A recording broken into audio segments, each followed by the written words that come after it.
মই 2020 কৈছোঁ। মোক অভিশপ্ত বুলি নক'ব আপোনালোকে।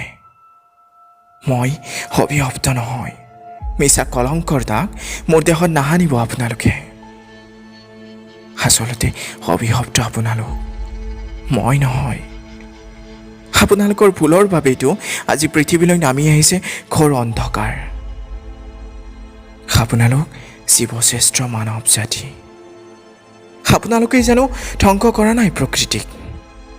গছ লতা কাটি তহিলাং কৰি ডাঙৰ ডাঙৰ অট্টালিকা বনোৱা আপোনালোকৰ চখ। যি গছে আপোনালোকক অহৰহৰ অক্সিজেন দিয়ে, সেই গছজোপা কাটি আপোনালোকে ব্যৱসায় কৰে।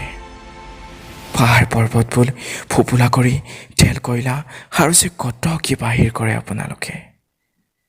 ডাঙৰ ডাঙৰ কল কাৰখানা, উচ্চ ভল্টেজৰ কাৰেণ্ট, হাই স্পীড নেটৱৰ্ক সকলো জানো আপোনালোকৰে সৃষ্টি নহয়।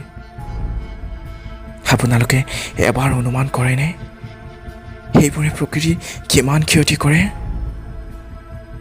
আপোনালোকৰ এই অটপালিতেই কিমান ক্ষতি সাধন হয়, কিমান চৰাই চিৰিকটিৰ অকাল মৃত্যু হয়, এবাৰ অনুভৱ কৰেনে আপোনালোকে? মহামাৰী কৰোণাই হওক বা বাঘজানৰ জুইকুৰাই হওক, সকলোবোৰ আপোনালোকৰে অটপালিৰ ফল।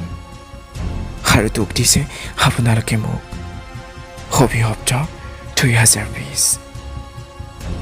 প্ৰকৃতি জীয়াই থাকিলেই আপোনালোক জীয়াই থাকিব।